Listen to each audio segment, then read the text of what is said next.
Live from Fargo and serving you on TV, online, and on the go. This is Valley News Live 10 at 10. New developments out of Washington, D.C. tonight as a special counsel will look into Russian meddling in the 2016 presidential election and whether President Trump's associates played a role. The appointment was announced earlier this evening. Reporter Muller has the latest from Capitol Hill. Well, tell me what this one is. The Justice Department appointed former FBI Director Robert Mueller to head the investigation into Russian interference in the 2016 presidential election and whether President Trump's campaign associates were involved. President Trump responded in a statement saying, "As I have stated many times, a thorough investigation will confirm what we already know. There was no collusion between my campaign and any foreign entity. I look forward to this matter concluding quickly." Earlier, during a commencement address at the U.S. Coast Guard Academy, President Trump insisted he is a victim. No politician in history, and I say this with great surety, has been treated worse or more unfairly. Deputy Attorney General Rod Rosenstein announced Mueller's appointment. Attorney General Jeff Sessions was forced to recuse himself from the FBI investigation because of his own contacts with the Russian ambassador to the U.S. Mueller is authorized to prosecute federal charges under this investigation. Lawmakers on both sides of the aisle on Capitol Hill are hailing this appointment. Director Mueller, impeccable credentials, I think will provide a great deal of comfort on both sides of the aisle. It's a real professional. People will have great trust in him. He has experience and expertise, guts and background. Mueller served as FBI director for 12 years under Presidents George W. Bush and Barack Obama following the 9/11 attacks. Mueller said he accepts the responsibility and will discharge it to the best of his ability. Before Mueller served as FBI director, he led the U.S. investigation of the Pan Am Flight 103 bombing in 1988. Recently, in private practice, he conducted the investigation of domestic violence in the NFL. 64 North Dakota officers who have lost their lives in the line of duty were honored today in Bismarck. It was a day filled with emotion after the loss of Rolette County Deputy Colt Allery earlier this year. The annual North Dakota Peace Officer Memorial took place at the state capitol. Law enforcement agencies from all over the state were there to pay their respects, and the honor is not one that is lost on the Allery family. It's amazing to see all these people come from, everywhere and anywhere. I mean, people at the funeral were from like New York and, all over. I mean, it's really amazing. The service comes on the heels of the National Peace Officers Memorial Service in Washington, D.C., where fallen Fargo police officer Jason Mosier was honored with a spot on the National Law Enforcement Officers Memorial. While some people disapprove of roundabouts, complaining that unfamiliar drivers cause issues, a new study begs to differ. The AAA Foundation for Traffic Safety says roundabouts are one of the best ways to cut down on serious traffic accidents, regardless if people are using them the right way. Valley News Team's crime and safety reporter Nicole Johnson shows us what some people are doing wrong and why experts say they work so well. I don't know what could possibly be going through their head.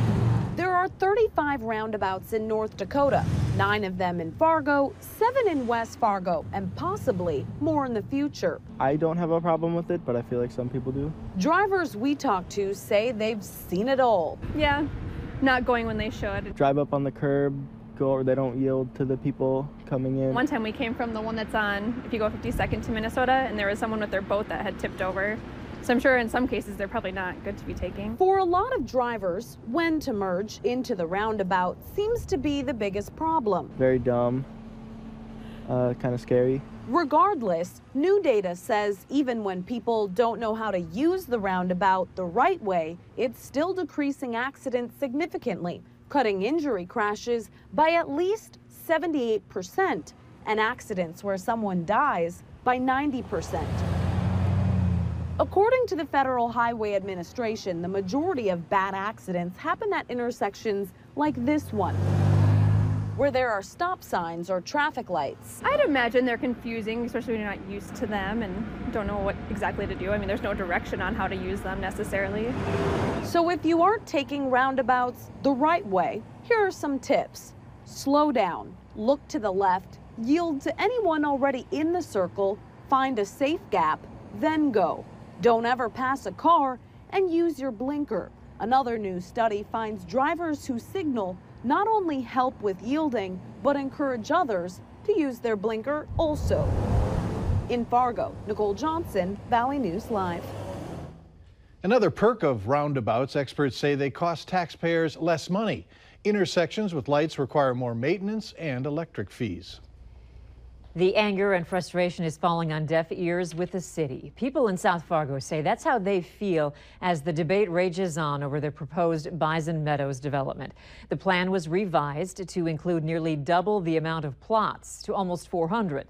That was voted down by the city, and it was revised again. But people say that's not what they were told when they moved in. They were told that by realtors, they were told that by developers, they were told that by home builders.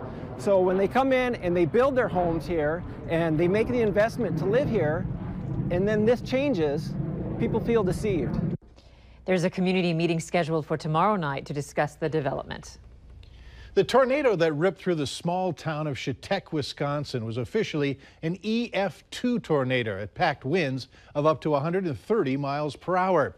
The twister was responsible for one death, dozens of injuries, and the destruction of that neighborhood. And while it will take weeks to recover from that storm, we're now learning about the incredible story of a Wisconsin family who lived through it. Reporter Jay Olstead has our story. I'm just so thankful. If the definition of gratitude had faces to go along with it, consider the Samuelsons' bruised and battered appearance. Picture perfect. I told the girls we can get new stuff. That doesn't matter.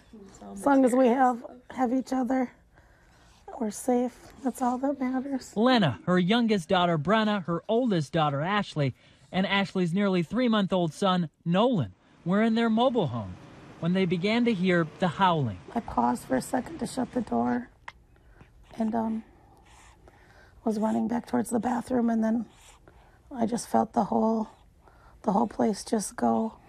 Hey, baby. Lena was tossed forward with debris hitting her head and her back. At the same time, her younger daughter clutched Nolan in the bathtub when the wind knocked him from her arms. As soon as everything stopped, that was my first thought.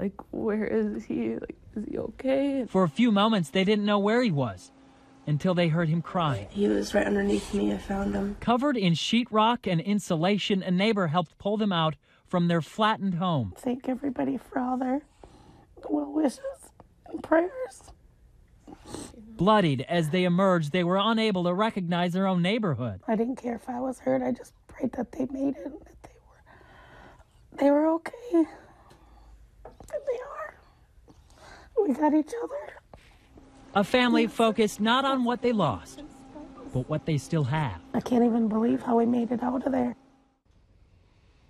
The Samuelsons plan to stay with family for the foreseeable future. Everything else, they say, is secondary. Thankfully, they made it out alive.